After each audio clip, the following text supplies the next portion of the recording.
This is DRF Race of the Day. Hi, everybody. Dan Illman, Mike Beer, the DRF Race of the Day for Thursday, April the 29th. Race number 7 at Belmont Park. It's an entry-level allowance with a $92,000 purse. Before we get to the analysis, this Saturday is the Kentucky Derby. DRF.com has you covered with its one-stop Derby shop. Includes Derby packages, past performances, betting strategies, clocker reports, and lots more. All the info you need to win in the Kentucky Derby. DRF.com. Here's the field for Thursday's Race of the Day. You can download free formulator past performances for this event, a 1-turn mile and a 16th allowance on the Race of the Day event page at DRF.com.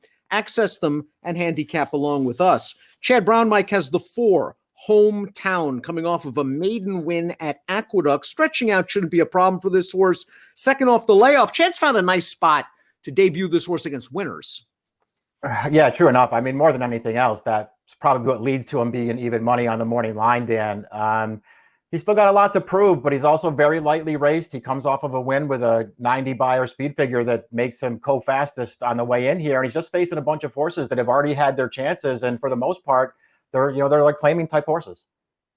We have a coupled entry in here, so we'll take this field in post position order, beginning with the number 2, Lost in Rome, who will break from the inside post. Lost in Rome was claimed for $25,000, won a $50,000 starter over a wet track, but has been stymied in his 3 chances against allowance horses. Maybe this competition a bit too tough.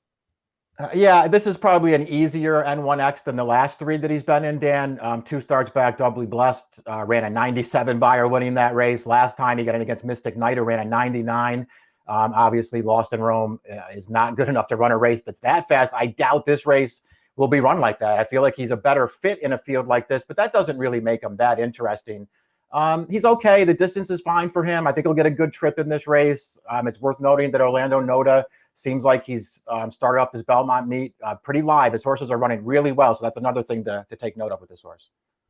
The first half of this coupled entry is the number 1 Indian Counselor breaking from post 2. I have to admit, I always liked this horse early in his career with Kenny McPeak, but I was absolutely wrong. I thought he really wanted to run all day long. He's gotten good in his last 2 races, going a 1-turn mile, including this race, first off the claim on April the 9th. Indian Counselor staying up close to the pace as part of a heavily favored entry. And he's going to have to fight to win this one. Yeah, he's going to have to fight to win this one, too. It's funny, Dan, I actually liked this horse, too. When he started out in Kentucky and Florida, I actually felt like this horse had a chance to be pretty good. He's had a tendency back then to do all his running when the race was already over. And now that he's been in New York for 2 starts, all of a sudden he's a speed horse. He ran really well 2 starts back, I thought, on a really strong pace to just hold on. And then the last time, he just hold on again. I didn't think he ran quite as well winning that last race. Now they're going to step him up in class. And it's sort of one of those situations then where even if you do like him, it doesn't matter because he's coupled with a horse who's going to get pounded in here.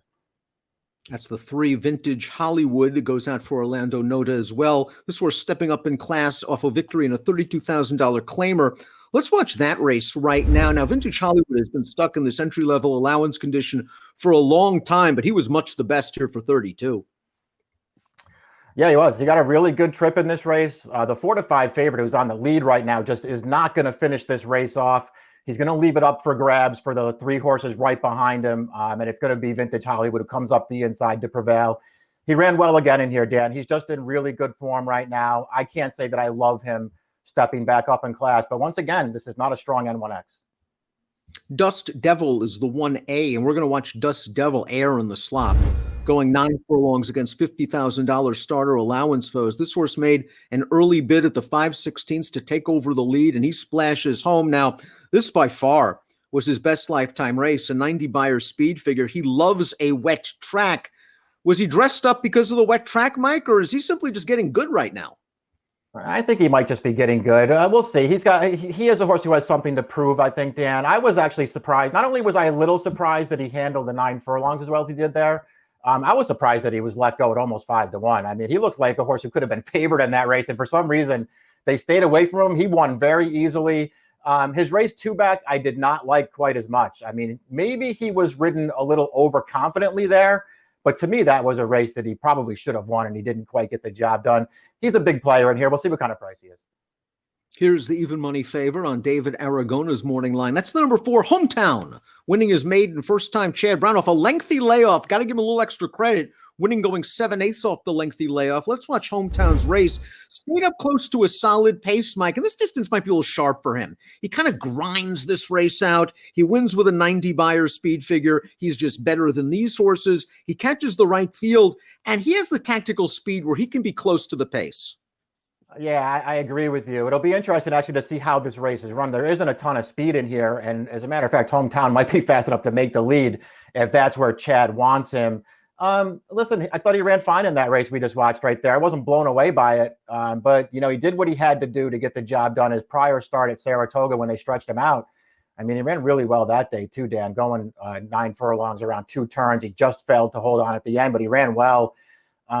He just feels like he's in a really good spot here for a trainer whose horses so far since the turf season has opened up and he's brought all his horses back to New York, they've all been running. American Rule, the number 5, has not won since 2018, going turf to dirt. His race on dirt 2 starts back. He was just overmatched against American Power, who came back to run second for a $100,000 tag with a 93 Beyer. This is the kind of horse that just is going to drop back and hope to make one run and hope the pace kind of collapses on him. Yeah, we'll see if it sets up for him. They're probably just going to try to get a piece here, Dan. He's hard to take on top with his overall record, but he really does have, more than one speed figure that would give him a chance in here. The 6, Obsessed, was claimed out of his last race by a very sharp trainer, Tom Morley. Let's watch Obsessed's win for the Pletcher barn on April the 8th. He was the 3-5 favorite, dropping into this condition claimer. He gets to the outside. He's going to blow on by. 74 Beyer, but he has run faster in the past. This is another horse that had speed in the past. He's sat off recently. Kendrick Carmouche has options from the outside draw.